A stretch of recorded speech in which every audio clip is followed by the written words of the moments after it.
Jim Corbett.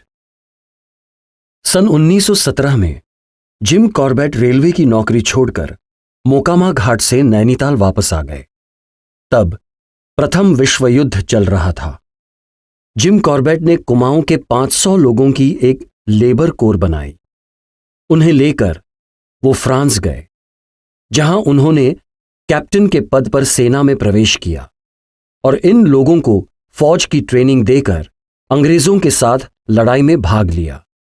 वहां उन्होंने अपना दायित्व सफलतापूर्वक निभाया तथा उन्हें मेजर के पद पर पदोन्नत कर दिया गया। परंतु स्वास्थ्य ठीक न रहने के कारण फौज से त्यागपत्र देकर नैनीताल वापस आ गए। सन 1939 के शुरू में द्वितीय विश्व युद्ध शुरू होने पर जिम कॉर्बेट ने फौज में दोबारा भर्ती होने की इच्छा व्यक्त की। उस समय उनकी उम्र 64 वर्ष की थी। अधिक उम्र हो जाने के कारण सेना में भर्ती नहीं हो सके। उनके पिछले अनुभव को देखते हुए उन्हें फौजियों के कल्याण के लिए बनाई गई जिला सैनिक परिषद का उपाध्यक्ष बना दिया गया। इस पद पर रहते हुए उन्हें सिविल पायोनियर कोर में भर्ती का काम सौंपा गया। सन 1940 से 1942 तक वो इस पद पर रहे।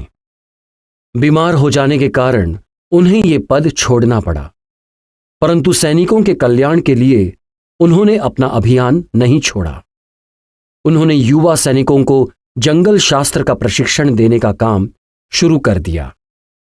द्वितीय विश्व युद्ध के दौरान ब्रिटिश सैनिकों को बर्मा के जंगलों में भारी नुकसान उठाना पड़ा था, इसलिए उन्हें जंगल युद्ध के अभ्यास की सख्त जरूरत थी। प्रशंसनीय सेवाओं को देखते हुए सन 1944 में उन्हें लेफ्टिनेंट कर्नल पद से सम्मानित किया गया। इसी प्रशिक्षण के दौरान उन्हें मलेरिया हो गया और सन 1945 में फौज से त्यागपत्र देकर फिर नैनीताल वापस आ गए। भाग 6। नैनीताल नगर पालिका सदस्य। सन 1920 से 1944 तक 24 साल जिम कॉर्बेट ने नैनीताल नगर पालिका परिषद में निर्वाचित सदस्य के रूप में नैनीताल वासियों की सेवा की।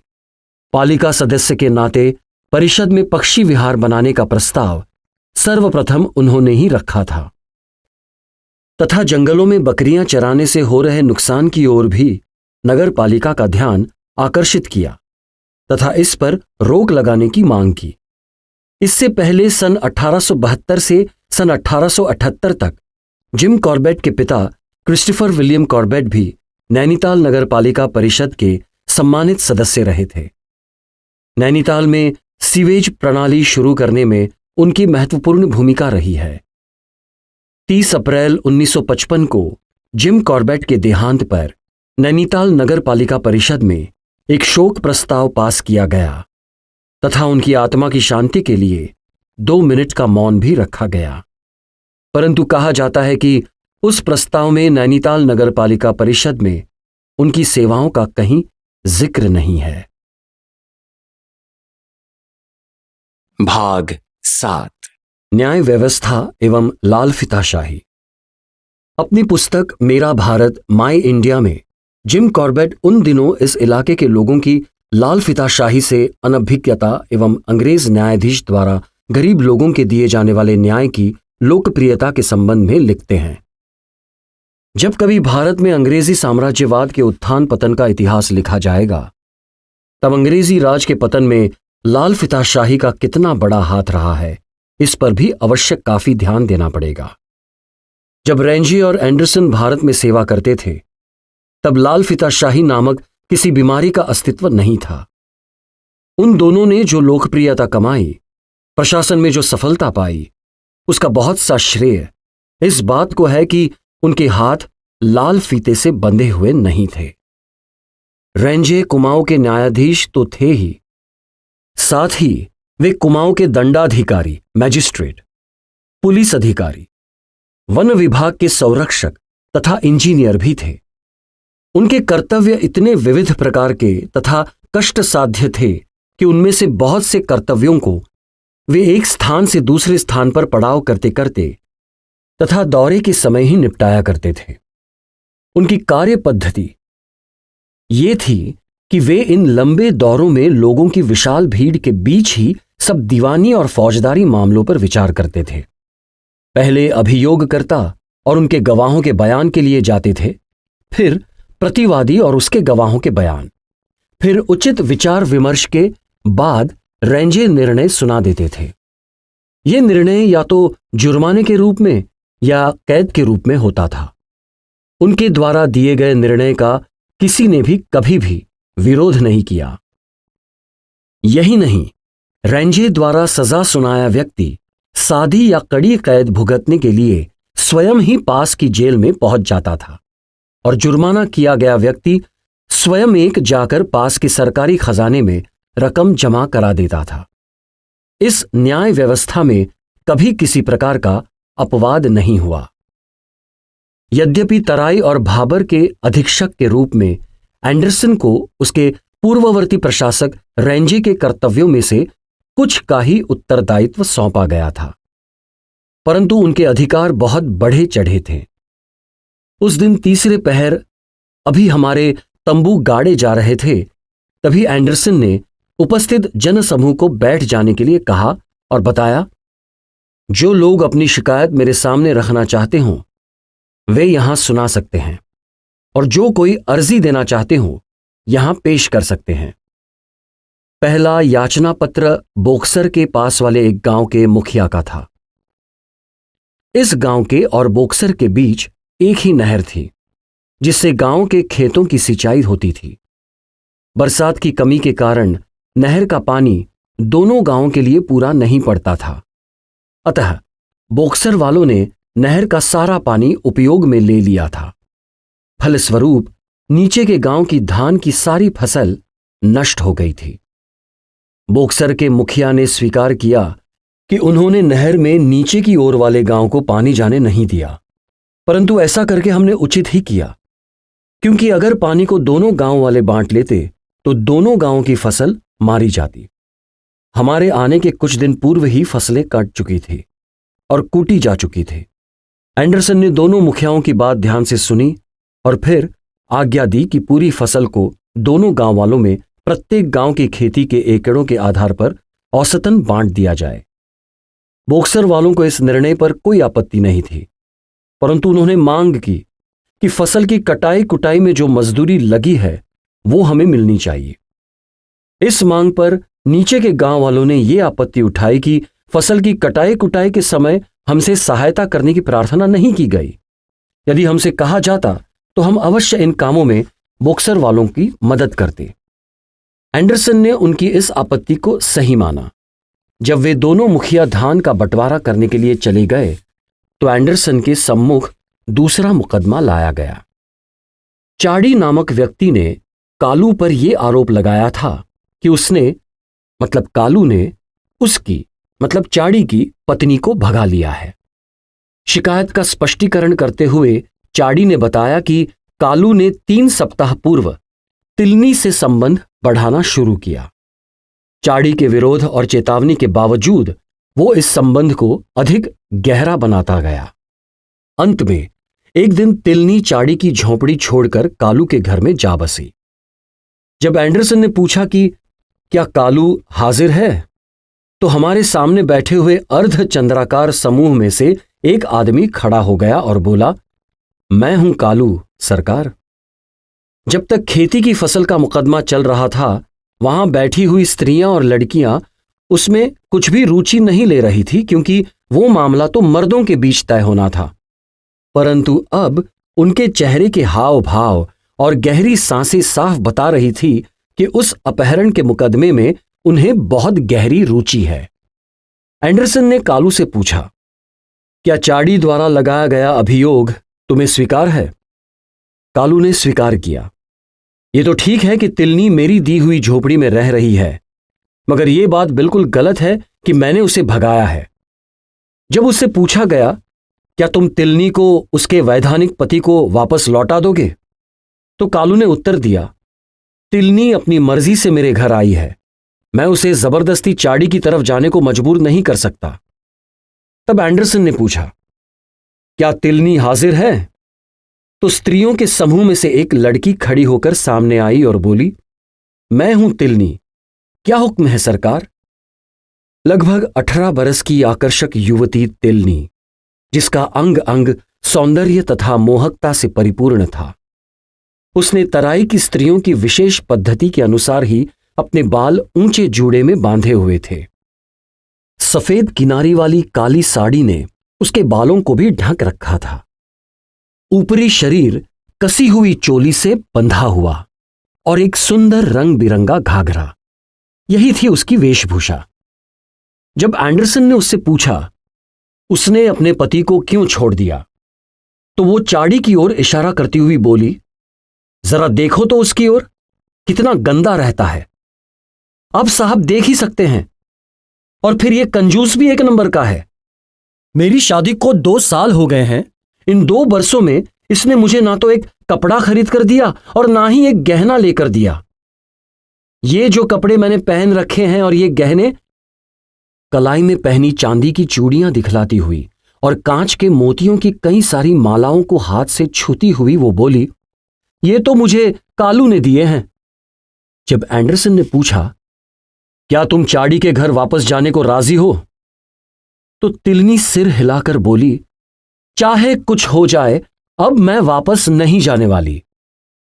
तराई क्षेत्र के इन अस्वास्थ्यकर भागों में रहने वाली ये आदिम प्राचीन जाति अपनी खरी और स्वाभाविक 2 विशेषताओं के लिए प्रसिद्ध है, स्वच्छता और स्त्रियों की स्वतंत्रता।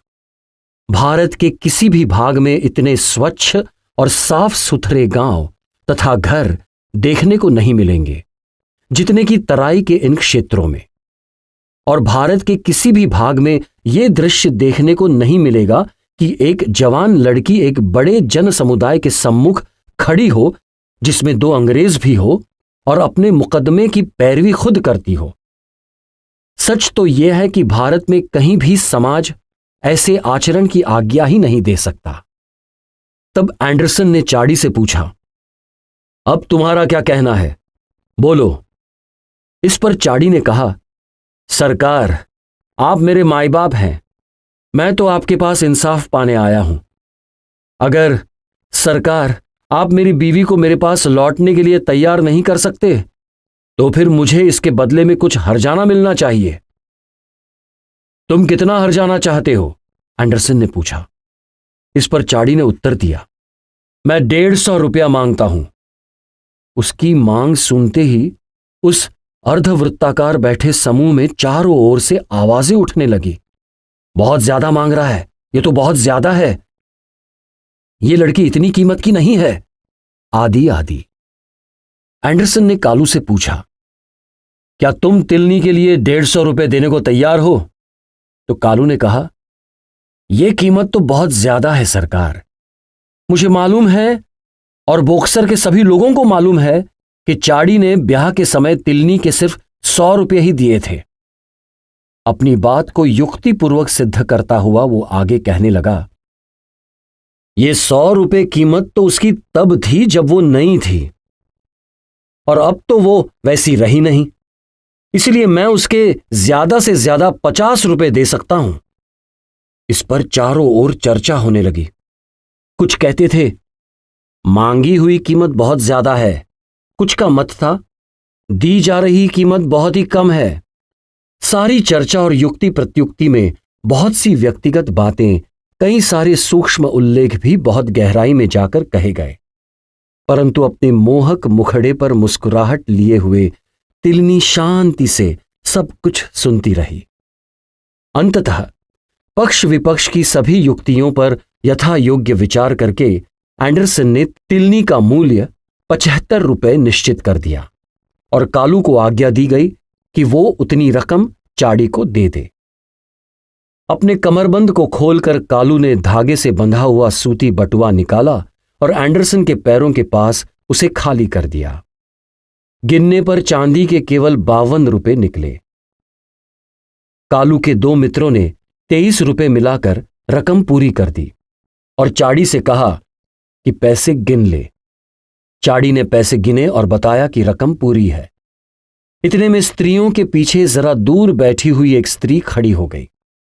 इस स्त्री की ओर पहले भी मेरा ध्यान गया था, क्योंकि जब सारी स्त्रियां आकर बैठ गई थी, वो स्त्री गांव की ओर से बहुत धीरे धीरे और बड़े कष्ट के साथ चलकर आ रही थी और आकर अन्य स्त्रियों से तनिक हटकर बैठ गई थी। अब वो स्त्री अत्यंत कष्टपूर्वक खड़ी हुई और बोली, सरकार, मेरे बारे में क्या हुक्म है? एंडरसन ने पूछा, तुम कौन हो? मैं कालू की बीवी हूं सरकार, स्त्री ने उत्तर दिया। वो ऊंचे कद की एक कृशकाय स्त्री थी। शरीर में शायद खून की एक बूंद भी शेष नहीं रही थी। चेहरा हाथी दांत की तरह सफेद पड़ चुका था और बेहद बढ़ी हुई तिल्ली ने उसकी देह यष्टि को बेडौल बना दिया था। उसके पैर सूजे हुए थे, अर्थात मलेरिया का दुष्परिणाम प्रत्यक्ष दिखाई दे रहा था।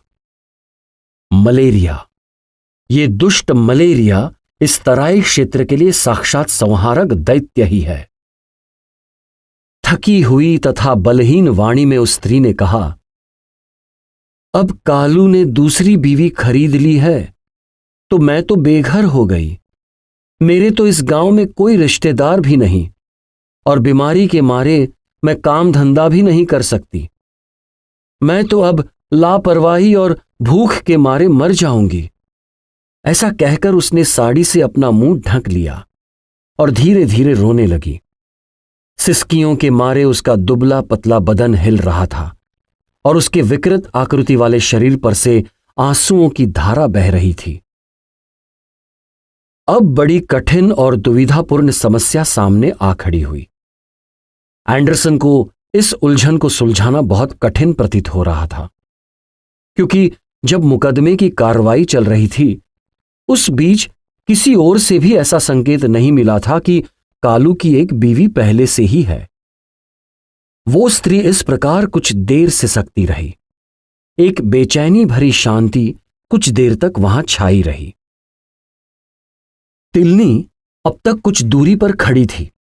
वो दौड़ती हुई उस स्त्री के पास आई और अपनी सुदृढ़ युवा बाहुओं से उसका आलिंगन करती हुई कहने लगी, ना रो बहना, ना रो। मत कहा कि तू बेघर हो गई है। कालू ने मेरे लिए जो नई झोंपड़ी बनाई है, हम दोनों उसमें मिलकर रहेंगी। मैं तेरी देखभाल करूंगी, तेरी सेवा करूंगी और कालू मुझे जो कुछ देगा उसमें से आधा मैं तुझे दिया करूंगी। इसलिए रो मत री बहना। आ मेरे साथ, मैं तुझे अपनी झोपड़ी की ओर ले चलती हूं।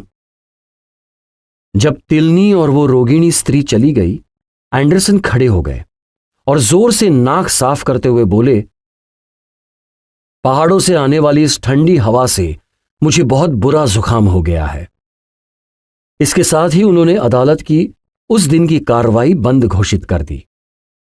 पहाड़ों से आ रही उस ठंडी हवा ने शायद एंडरसन की तरह उस अदालत में हाजिर और कई लोगों को भी सताया था, क्योंकि बहुत सी नाकें भी उसी समय बज उठी। परंतु अभी मुकदमे की कार्रवाई पूरी नहीं हुई थी। चाड़ी एंडरसन के पास पहुंचा और उसने अपना प्रार्थना पत्र वापस मांगा। वापस देने पर उसने वो प्रार्थना पत्र टुकड़े टुकड़े करके फेंक दिया और जिस कपड़े में वे 75 रुपए बंधे थे उसे खोलकर बोला, कालू और मैं एक ही गांव के आदमी हैं हुजूर। कालू को अब 2 आदमियों का पेट पालना पड़ेगा और उन दोनों में से एक को तो अच्छा अच्छा खाना पीना मिलना चाहिए। इसलिए उसे अपने पैसों की आवश्यकता होगी। तो सरकार, मुझे ये पैसे कालू को वापस लौटाने का हुक्म हो जाए। एंडरसन और उसके पूर्ववर्ती प्रशासक लाल फीताशाही से पहले वाले दिनों में जब जब अपने प्रशासन क्षेत्र का दौरा करते थे, वे इसी प्रकार से, इसी रीति से सैकड़ों नहीं हजारों मामलों को इसी प्रकार से आपसी मेल मिलाप और संतोष द्वारा ही सुलझा दिया करते थे। परंतु अब जब से लाल फीताशाही का शुभागमन हुआ है, सब विवाद न्यायालयों में घसीटे जाते हैं। वहां वादी और प्रतिवादी दोनों पक्षों को चूस चूस कर बुरी तरह निचोड़ दिया जाता है। साथ ही पारस्परिक ईर्ष्या द्वेष के बीज हृदयों में बो दिए जाते हैं। वकीलों की चांदी खरी होती जाती है। बेचारे गरीब, सीधे साधे, ईमानदार और परिश्रमी किसान चक्की में पिस डाले जाते हैं।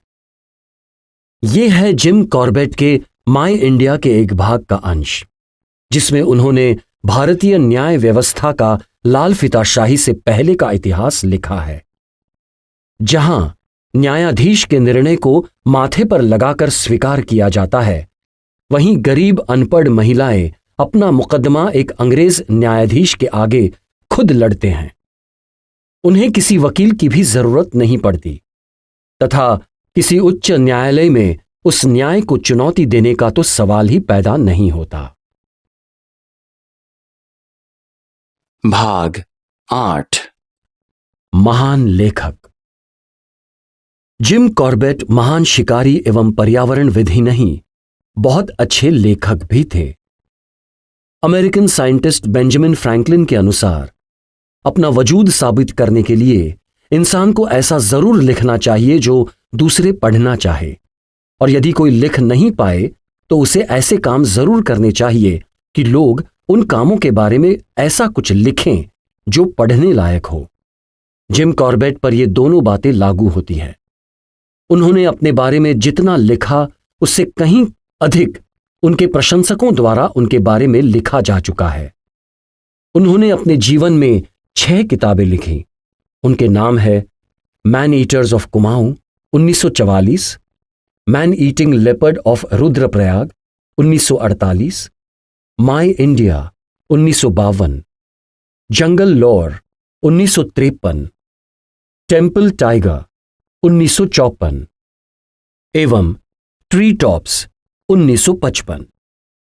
अंतिम पुस्तक उनके देहांत के बाद प्रकाशित हुई। इसका प्रारूप उन्होंने अपनी मृत्यु से 13 दिन पहले ही पूरा कर दिया था। अंतिम 4 किताबें उन्होंने केन्या में रहकर लिखी।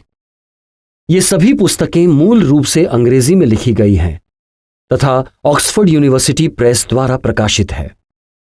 पहली पुस्तक मैन ईटर्स ऑफ कुमाऊं की लोकप्रियता का अनुमान इसी से लगाया जा सकता है कि उन दिनों अमेरिका में इसकी 2.5 लाख प्रतियां बिकी तथा 9 भाषाओं में इसका अनुवाद हुआ है। हिंदी में भी कुमाऊं के नरभक्षी नाम से इसका अनुवाद बाबूराम वर्मा ने किया है। जिम कॉर्बेट की अन्य किताबों man eating leopard of Rudraprayag का हिंदी अनुवाद रुद्रप्रयाग का आदमखोर बाघ नाम से प्रकाश थपलियाल ने किया है। जंगल लोर पुस्तक का हिंदी तर्जुमा जीती जागती कहानी जंगल की नाम से संजीव दत्त द्वारा किया गया है। ये तीनों पुस्तकें नटराज पब्लिशर्स देहरादून द्वारा प्रकाशित हैं। चौथी पुस्तक माय इंडिया का हिंदी रूपांतर मेरा भारत नाम से प्रोफेसर वेद कुमार वेदालंकार द्वारा किया गया है। ये आत्माराम एंड सन्स दिल्ली से प्रकाशित है। जिम साहब द्वारा लिखी गई सभी मूल एवं हिंदी में अनुवादित पुस्तकें बाजार में उपलब्ध हैं। अपनी लोकप्रिय पुस्तक मैन ईटर्स ऑफ कुमाऊं से पहले जिम कॉर्बेट ने जंगल स्टोरीज नामक पुस्तक भी लिखी थी, जिसकी सिर्फ 100 प्रतियां ही बिक पाई। जिम कॉर्बेट द्वारा लिखे साहित्य में न केवल उनके कारनामों का विवरण है, बल्कि एक आम नागरिक को भारत के वन्य जीवों के बारे में विस्तृत जानकारी भी मिलती है। जिम साहब एक सफल लेखक होने के साथ साथ ही अच्छे कहानीकार भी थे। उनकी पहली कहानी सन 1931 में एक पत्रिका में द पीपल पानी टाइगर शीर्षक से छपी। सन 1932 में एक अन्य साप्ताहिक पत्रिका में वन्य जीवन विवरण पर एक विस्तृत लेख प्रकाशित हुआ था। उन्होंने वन्य जीवन पर कई रोमांचकारी छायाचित्र एवं फिल्में बनाकर एक सफल फिल्म निर्माता का भी दिग्दर्शन कराया। आम लोगों को वन्य जीवन की ओर जागरूक करने के लिए वो अक्सर इन तस्वीरों एवं फिल्मों का प्रदर्शन करते और प्रकृति के बारे में उन्हें विस्तृत जानकारी भी देते थे। चित्रकारिता में भी जिम साहब विशेष रुचि रखते थे। उनके प्रिय विषय पक्षी थे, जिनकी उन्होंने कई तस्वीरें भी बनाई। इसके अलावा बढ़ई का काम करने का शौक भी उन्हें था। जिम कॉर्बेट एक विशिष्ट व्यक्ति थे। उन्हें जीवन काल में तथा मरणोपरांत कई पुरस्कारों व उपाधियों से विभूषित किया गया। प्रथम विश्व युद्ध में सेना में उल्लेखनीय योगदान के लिए सन 1920 में वॉलंटियर्स डेकोरेशन से सम्मानित किया गया। इसके अलावा उन्हें फ्रीडम ऑफ फॉरेस्ट की उपाधि भी दी गई थी, जिसके तहत उन्हें एक वनाधिकारी का दर्जा प्राप्त था तथा किसी भी वन में प्रवेश व शिकार की स्वतंत्रता थी। सन 1928 में रुद्रप्रयाग के आदमखोर तेंदुए को मार गिराने पर केसर हिंद तथा सन 1942 में ऑनररी मैजिस्ट्रेट का दर्जा प्राप्त हुआ। तत्पश्चात उन्हें Order of the British Empire भी मिला। जिम कॉर्बेट का अंतिम व सबसे महत्वपूर्ण पुरस्कार था Companion of the Indian Empire, जो अति विशिष्ट व्यक्तियों को ही दिया जाता था। भाग 9। पीपल पानी का शेर। जिम कॉर्बेट की पहली कहानी द पीपल पानी टाइगर शीर्षक से सन 1931 में एक अंग्रेजी पत्रिका में छिपी थी, जिसका जिक्र मैंने पिछले अध्याय में किया है। यह कहानी उनकी पुस्तक माई इंडिया में भी सम्मिलित है। यही कहानी उनकी एक अन्य कृति कुमाऊं के नरभक्षी में इस प्रकार है। इस तथ्य को छोड़कर कि उसका जन्म एक खड्डे में हुआ था, जो गहरे चलता चलता पाद पर्वतों तक चला गया था और 3 के परिवार में से एक था, मैं उसके पूर्व इतिहास के बारे में कुछ नहीं जानता। उस समय वो 1 वर्ष का हो चुका था, जब एक मादा चीतल के बोलने से आकर्षित होकर उसके पीछे जाते नवंबर मास में बहुत सवेरे सवेरे एक दिन मुझे उसके पगचिन्ह एक छोटे से नाले के रेतीले पाट में मिले, जिसे स्थानीय तौर पर पीपल पानी कहा जाता था। पहले मैंने सोचा कि यह अपनी मां की देखरेख से भटक गया है, परंतु जैसे जैसे सप्ताह के पश्चात सप्ताह गुजरता गया और आखेट पथों पर उसके अकेले जाने के मार्ग दिखाई पड़ने लगे, तो मैं इस निष्कर्ष पर पहुंचा कि प्रजनन काल निकट आ जाना ही उसके एकाकी पड़ जाने का पूर्णतः पर्याप्त एकमात्र कारण है।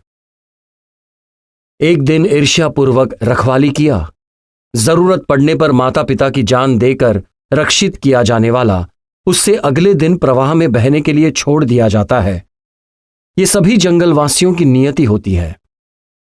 ये अंतर प्रवर्सन रोकने के लिए प्रकृति का तरीका है।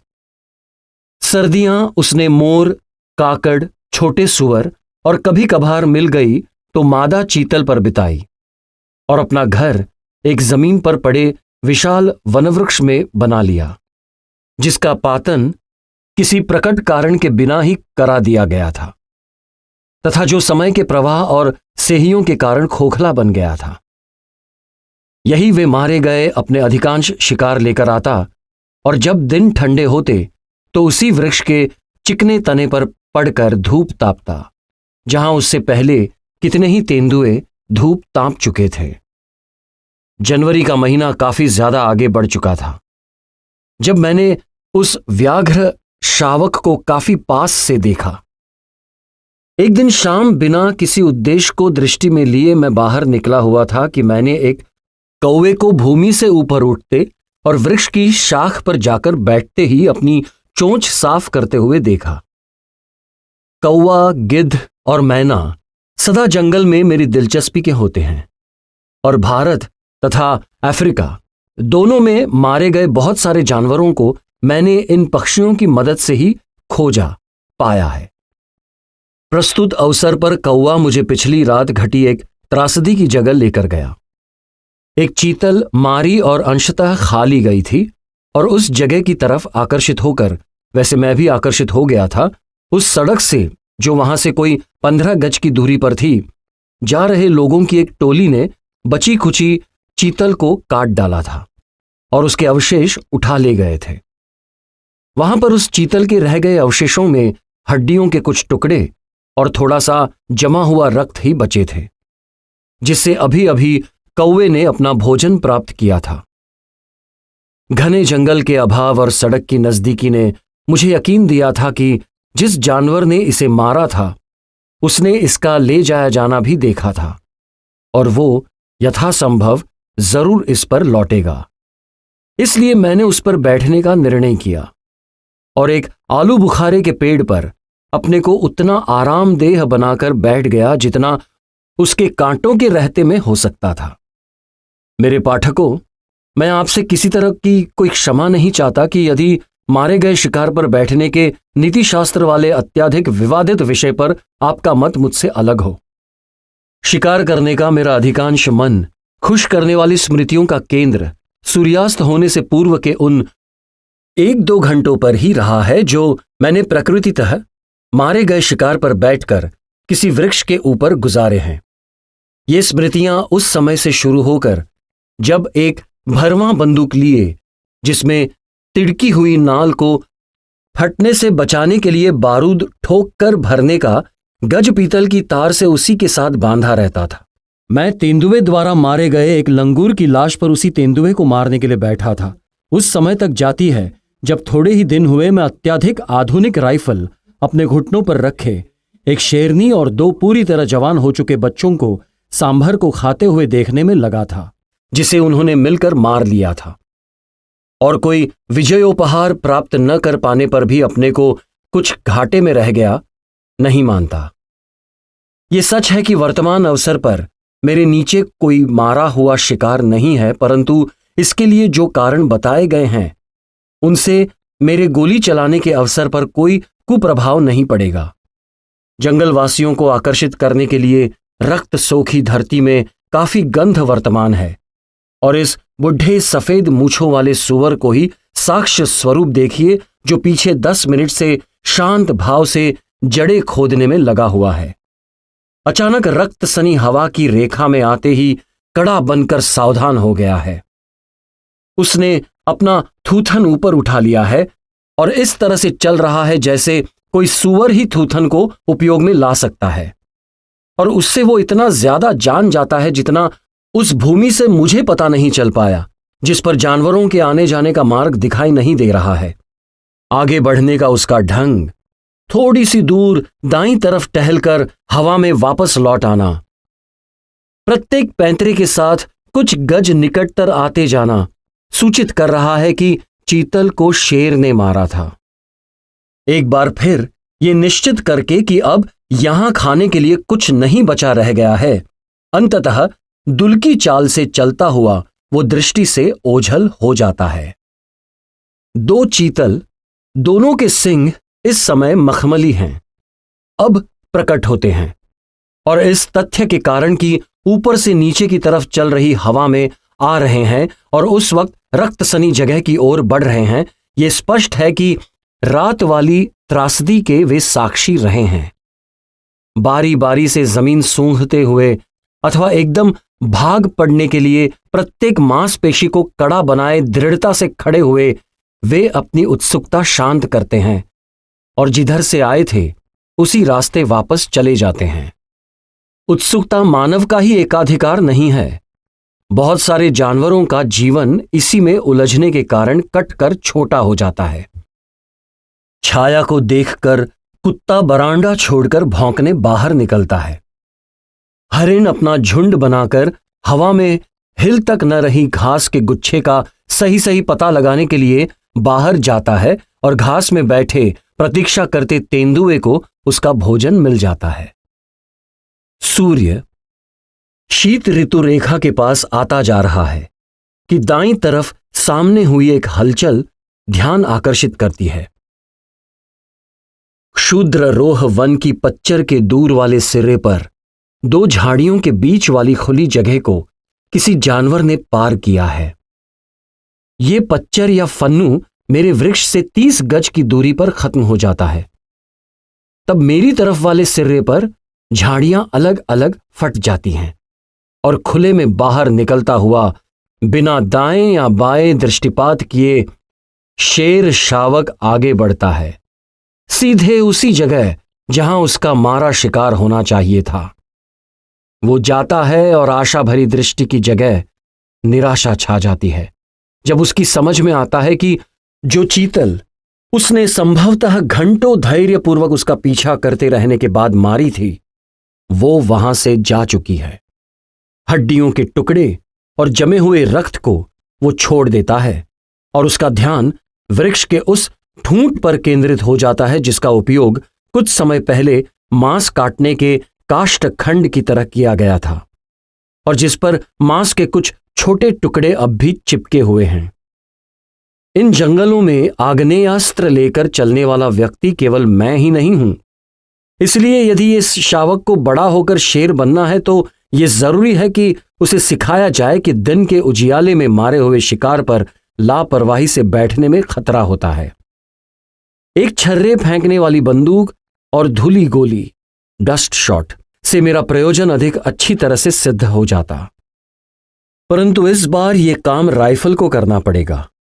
और जैसे ही वो ठूंठ को सूंघने के लिए अपना सिर उठाता है, मेरी गोली उसकी नाक से 1 इंच की दूरी पर जाकर उस कड़ी लकड़ी से टकराती है।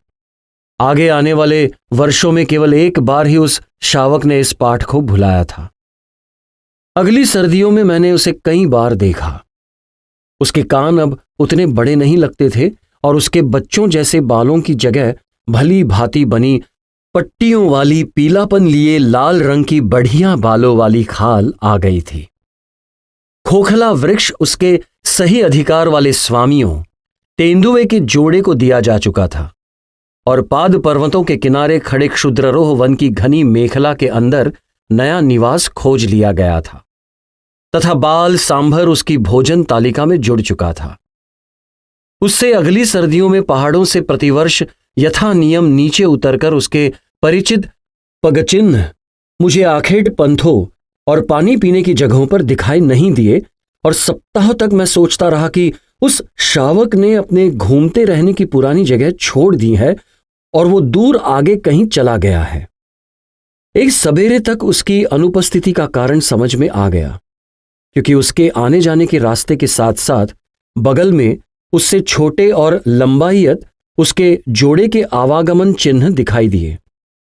शावक अब पूरा शेर बन चुका था।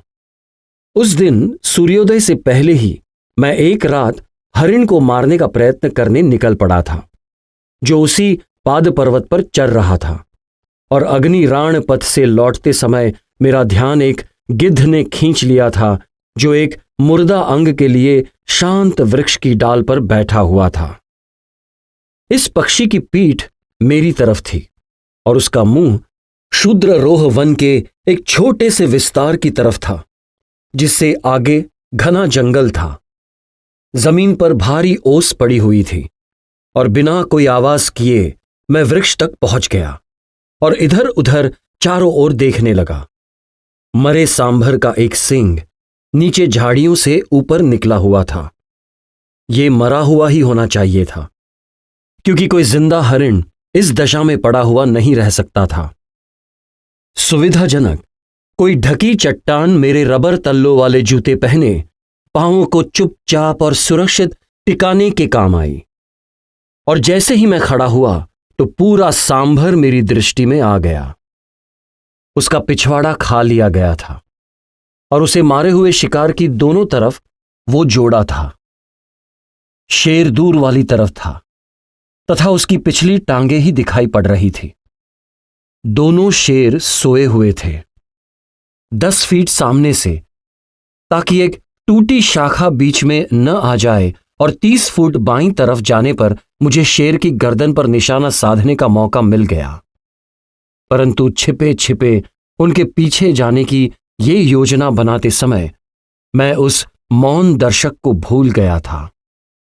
जहां मैं खड़ा था वहां से तो मैं उसे दिखाई नहीं देता था, परंतु 10 फीट की ये दूरी पूरी कर पाने से पहले मैं उसकी दृष्टि में पड़ गया और मुझे अपने इतने निकट पाकर वो डर गया तथा अपने पंख फड़फड़ाता पेड़ पर अपने बैठने की जगह से उड़ा परंतु अपने ऊपर की एक शाखा से लटकी हुई एक पतली बेल को ऐसा करते समय देख पाना वो भूल गया, जिससे वो टकरा गया और बहुत लज्जित भाव के साथ जमीन पर आकर गिरा। शेरनी उठी और एक क्षण में छलांग लगा। मारा गया शिकार और अपने जोड़े को पार करती हुई वहां से 9-2-11 हो गई और शेर भी उसके साथ साथ जाने में कुछ धीमा नहीं रहा। निशाना साधना संभव हो सकता था, परंतु बहुत जोखिम भरा था, क्योंकि आगे घना जंगल था जिसमें जख्मी हुए जानवर को सभी लाभ उपलब्ध हो जाते। उन लोगों को जिन्होंने इसका कभी प्रयास करके नहीं देखा, मैं अपने मारे शिकार के पीछे छिपे छिपे जाते तेंदुए और शेर का पीछा करने की सिफारिश सबसे बढ़िया आखेट विनोद के रूप में कर सकता हूं, परंतु गोली चलाने का निशाना लेने में बहुत सावधानी बरती जानी चाहिए, क्योंकि यदि जानवर उससे एकदम नहीं मरेगा या वहीं खड़ा रहेगा तो खासी मुसीबत जरूर पल्ले पड़ जाएगी। एक सप्ताह पश्चात शेर ने पुनः अपना कुमार जीवन आरंभ कर दिया। उसकी प्रकृति में अब परिवर्तन आ गया था। अब तक अपने मारे शिकार पर मेरे आने पर वो कोई आपत्ति नहीं किया करता था, परंतु अपने जोड़े के चले जाने के बाद उसकी पहली घसीटन का जब मैंने पीछा किया तो मुझे बड़े साफ तौर से ये समझा दिया गया कि भविष्य में इसके लिए कोई आजादी नहीं लेने दी जाएगी। बहुत पास से किसी शेर की नाराजी भरी गुर्राहट, जिससे ज्यादा भयभीत करने वाली कोई आवाज जंगलों में सुनाई नहीं देती, को सुनकर ही अच्छी तरह से उसे समझा जा सकता है। मार्च के शुरू में इस शेर ने पहली बार भरी पूरी भैंस को मारा। एक शाम मैं पाद पहाड़ियों के पास ही था कि भैंस की पीड़ा भरी रंगाहट और उसके साथ मिली हुई शेर की नाराजगी भरी दहाड़ पूरे जंगल में सर्वत्र गूंज गई। आवाज आने के स्थान का अंदाजा मैंने अपनी जगह से करीब 600 गज दूर खड्ड में होने का लगाया। वहां जाना बहुत ही मुश्किल था, क्योंकि उसे बिखरी हुई चट्टानों के ऊपर होते तथा कटीली झाड़ियों के अंदर से निकलते हुए तय करना पड़ता था। और जब मैं सरक सरक कर एक ढलवां मगरे पर चढ़ गया जहां से खड्ड दिखाई पड़ रहा था, तो भैंस का संघर्ष समाप्त हो चुका था और शेर वहां कहीं भी दिखाई नहीं दे रहा था। 1 घंटे तक मैं राइफल के घोड़े पर अंगुली रखे शेर का कुछ भी कहीं न दिखाई देते हुए वहीं पड़ा रहा। भोर होने पर अगले दिन फिर मैं सरक सरक कर उस मगरे पर चढ़ा तो देखा कि भैंस वैसी की वैसी पड़ी हुई है जैसी छोड़कर मैं गया था। मुलायम जमीन खुरों और पंजों से फटी पड़ी थी और संघर्ष की जान लड़ा देने वाली प्रकृति का साक्ष्य दे रही थी कि जब भैंस की पुट्ठे की नस टूट गई, तभी जाकर शेर उस लड़ाई में जो 10 से 15 मिनट तक चली, उस भैंस को नीचे गिरा पाने में अंततः सफल हो पाया था। शेर के जाने का रास्ता खड्ड के आर पार होकर जाता था और उसका अनुसरण करते हुए मुझे बहुत सारा रक्त लंबाई में एक चट्टान पर लगा हुआ और उससे 100 गज और आगे आने पर एक गिरे हुए वृक्ष पर फिर उसी तरह से रक्त पुता हुआ मिला।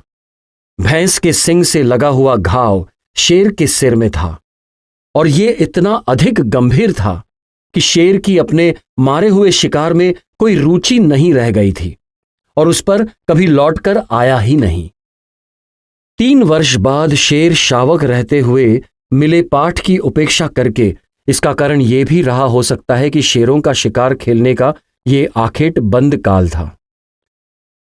असावधानीवश वो उस मारे हुए शिकार पर लौटा जिस पर एक जमींदार और उसके आदमी रात को बैठे थे और उसके कंधे में गोली लगी जिससे हड्डी टूट गई। उसका पीछा करने का कोई प्रयास नहीं किया गया और 36 घंटे बाद उसके घाव पर मक्खियों का झुंड आ जुटा। निरीक्षण बंगले के कंपाउंड के अंदर से लंगड़ाते हुए उसने एक पुल पार किया जिसके दूर वाली तरफ किनारे पर बसे हुए मकानों की दोहरी कतार थी, जिनमें रहने वाले लोग अपने अपने घरों के दरवाजों पर खड़े उसे वहां से गुजरते हुए देख रहे थे। फिर वो चार दीवारी से घिरे हुए एक कंपाउंड में घुसा और उसके खाली गोदाम पर कब्जा करके बैठ गया। 24 घंटे बाद संभवतः पड़ोसी गांव से उसे देखने को आ गए लोगों की तादाद से डरकर वो कंपाउंड से उसी रास्ते से जिससे वो उसमें घुसा था बाहर निकला, हमारा फाटक पार किया और हमारे गांव के निचले किनारे की तरफ चला गया। हमारे एक किराएदार का बैल पिछली रात मर गया था और उसे घसीटकर गांव के किनारे ले जाकर कुछ झाड़ियों में डाल दिया गया था।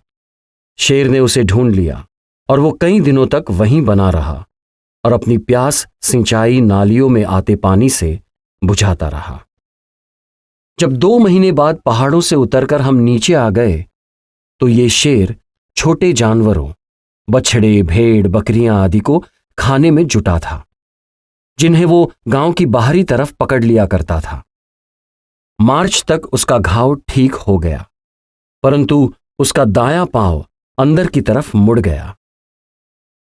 जंगल लौट जाने पर जहां वो जख्मी हुआ था, उसने गांव के ढोर डंगरों को बुरी तरह से मारना शुरू कर दिया और सुरक्षा की दृष्टि से वो प्रत्येक मारे गए जानवर का मांस एक ही बार खाता और इस तरह जितने जानवर वो साधारणतः मारता उससे 5 गुना जानवरों को मारने लगा।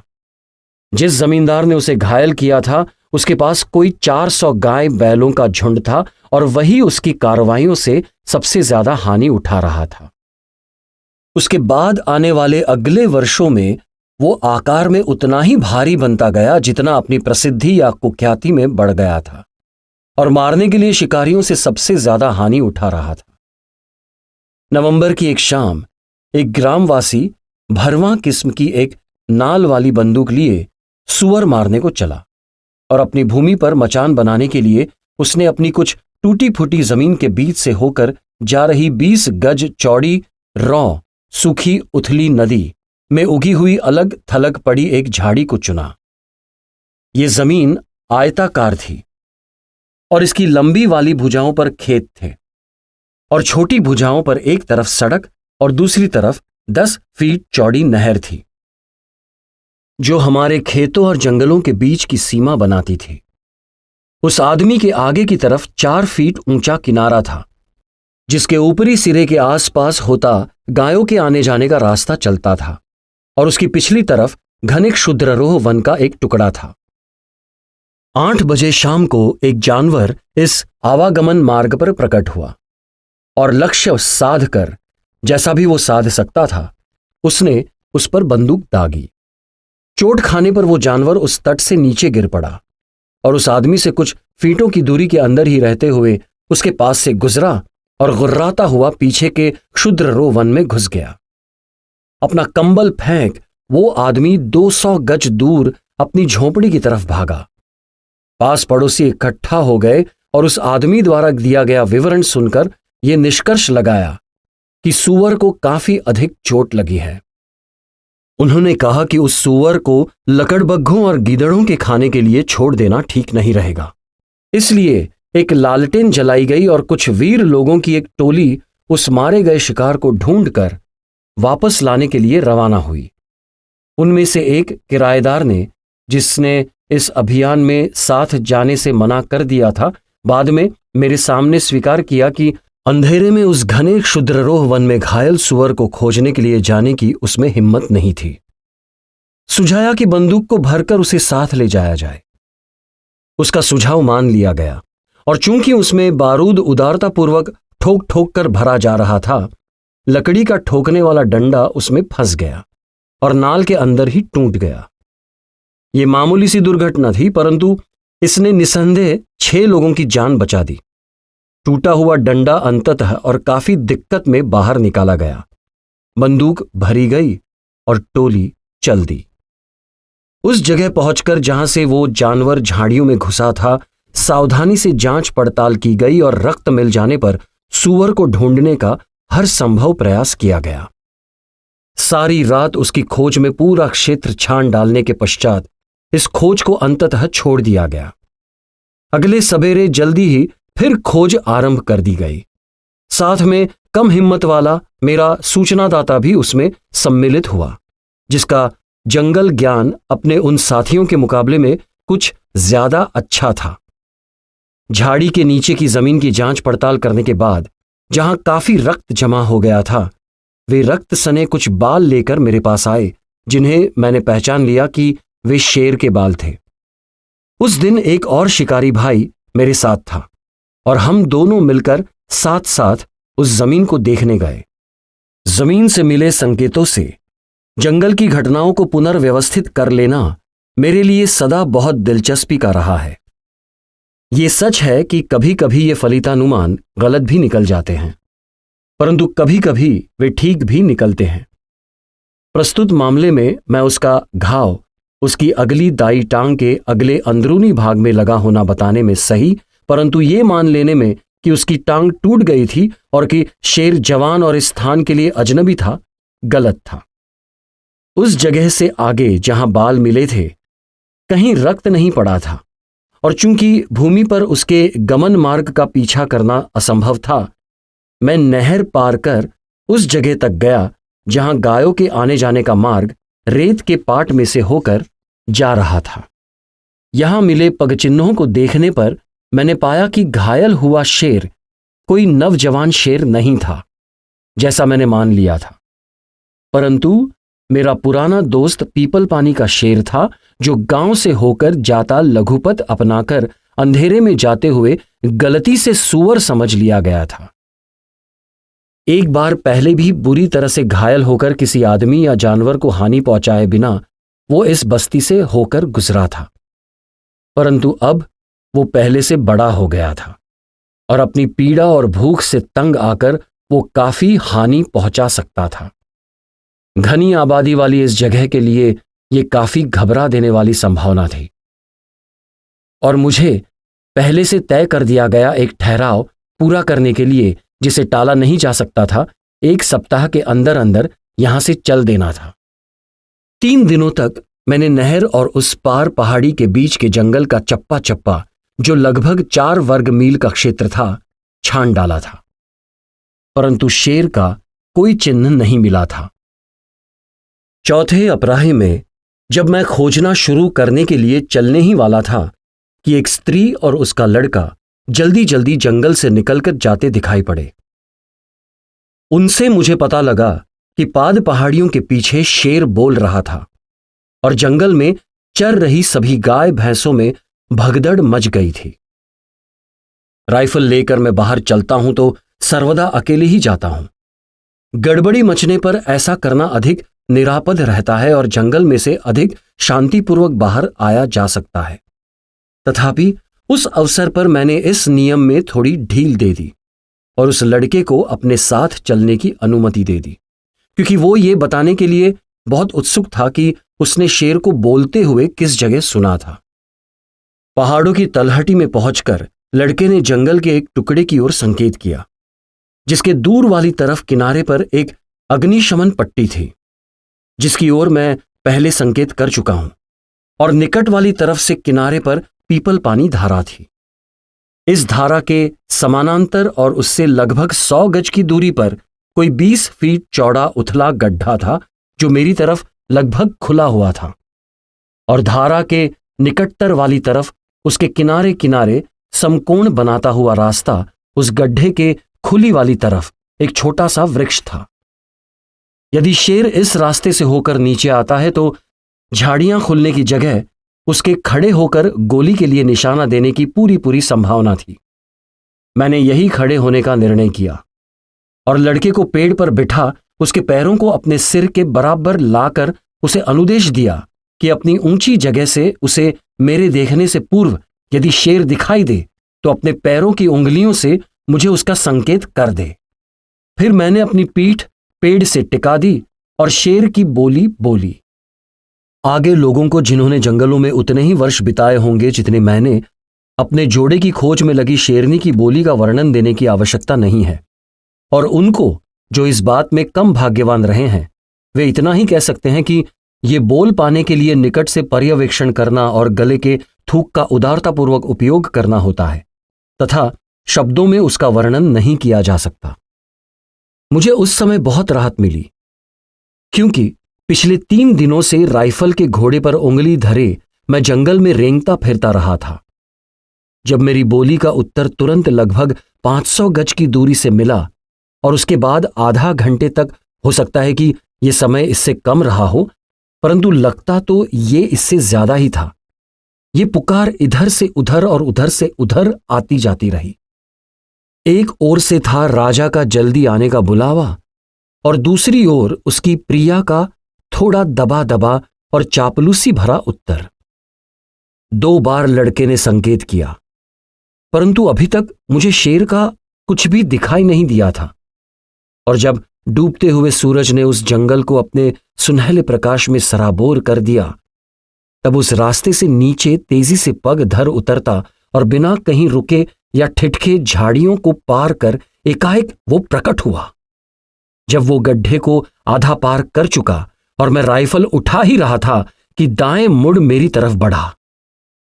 इस पैंतरे पर जिसे शेर ने अपने खड़े होने की जगह चुनते समय अपनाया, मैं ध्यान नहीं दे पाया था और उसने उसे मेरे इतने ज्यादा करीब ला दिया जितना मैं नहीं चाहता था कि वो आए।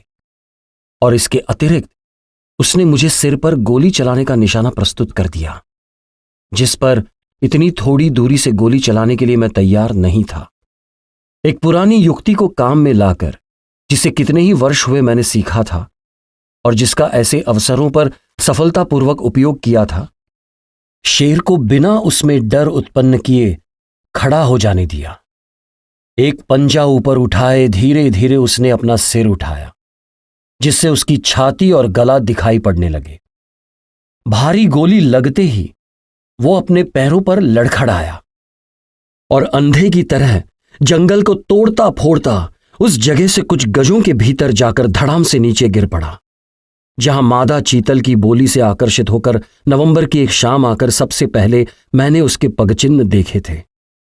तभी जाकर मुझे ये पता लगा कि उसे एक गलत फहमी में गोली से मार दिया गया, क्योंकि वो घाव, जिसके बारे में मुझे डर था कि वो उसे भयंकर बना देगा, निरीक्षण करने पर लगभग ठीक हुआ पाया गया। और ये घाव शीशे की उस गोली से हो गया था जिसने उसके दाएं हाथ की छोटी शिरा को काट डाला था।